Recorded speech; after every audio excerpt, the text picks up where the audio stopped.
When protesters come with a paycheck, who's really speaking? This isn't just an isolated case. Independent journalist Nate Friedman has been investigating a growing trend in major U.S. cities, including New York and Washington, D.C. We spoke with him to dig into who's behind these paid protesters and what's really at stake. It seems lately more and more in the headlines are protests over all sorts of issues, but are these organic or are they paid for? Well, we have with us a very special guest. He's an independent journalist who's found out these are paid protesters. So, Nate Friedman, thank you so much for joining us. Great to have you here. Thanks for having me.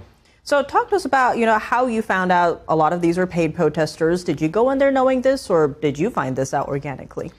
No, I found it out organically, actually. So there was a big Tesla takedown protest in downtown New York City, and I was struck by how Elon was loved by the left prior to Trump winning. And I saw things switch on a dime, and not just against him, but calling him a Nazi. And as a Jew who had family who've died in the Holocaust, I took that to heart. So I wanted to know what was really going on. So when I went there, I immediately was confronted by a woman who had a troll sign and just followed me. So she looked to have a picture of me on her phone as one of the people sort of that they have to ensure that can't ask questions there, which is pretty crazy. And then I was trying to do any kind of interviews I could, and more protesters would come in with big right-wing troll arrows, and they would have teammates that would beg the person that I'm trying to interview to not do the interview. So that's when I realized, okay, this is not organic.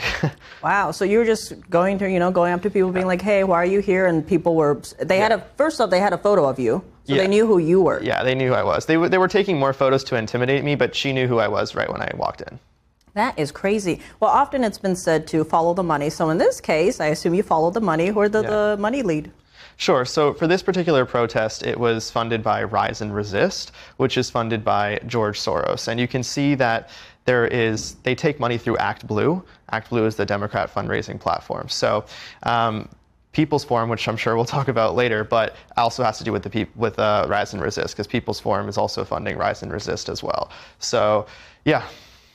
That's a lot. Speaking of People's Forum, I know you've spoken to someone named David Chung a couple times. Speaking might be a bit generous since you was saying no comment, but we actually have a clip of you trying to speak to him. So let's actually roll that now, and then we'll have you comment. Of course. Yo, what's up, David?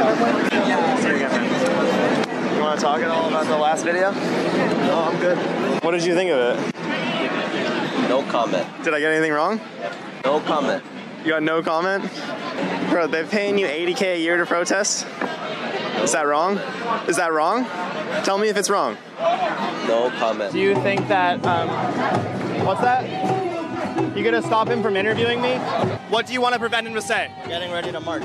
Right, so there's a couple different times you ran into him. There's a lot to unpack there. There's a lot of money thrown around, the group he's with, but break down for us a bit. Who is he? What group is he with? And, why were you trying to talk to him? So how I met David Chung was I was trying to speak to a protester who had a large flag that said, Allah is the only God. And I wanted to just have a conversation with him. This was after Trump struck Iran, and I wanted to know what was going on. So David Chung immediately comes over to prevent the interview. I didn't know who David was at the time, but he said, we're getting ready to march, which is blatantly saying that he's organizing everything. So looking into David, I saw that on the 990 forms of the People's Forum, he is getting paid $75,000 a year to protest. I asked him about $80K, hoping that he might correct me and say, no, it's actually $75K a year to protest, but I gave him a chance to speak his mind about it, but he refused.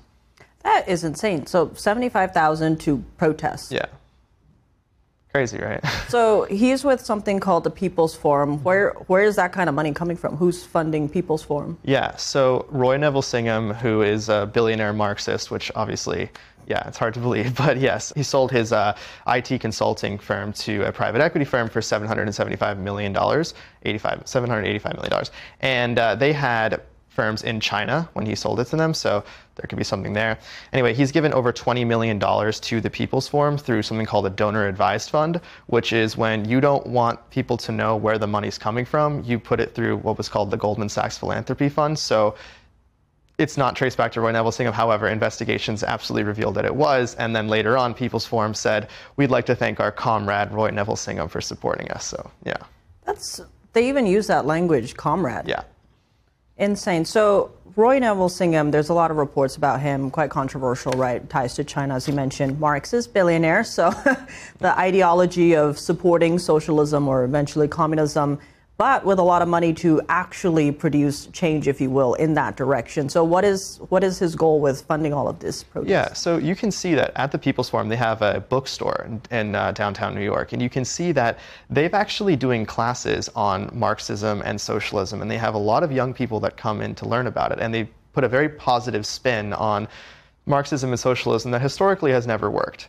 But young people come in through their hatred of Zionism, so they use Zionism as a springboard to get them into socialism and Marxism. So it's an effective way to do things, actually. But with all the different areas covered today, any final thoughts you'd like to share? Well, I would just ask that people really wake up to what's going on. Over 20 protests, and just to look and see that these people are being paid, but a lot of these folks are getting indoctrinated through colleges, through things like the People's Forum, and to understand that Mamdani looks to be getting elected, and that means that young people are pro-socialism. Socialism has never worked, so it's time to wake up.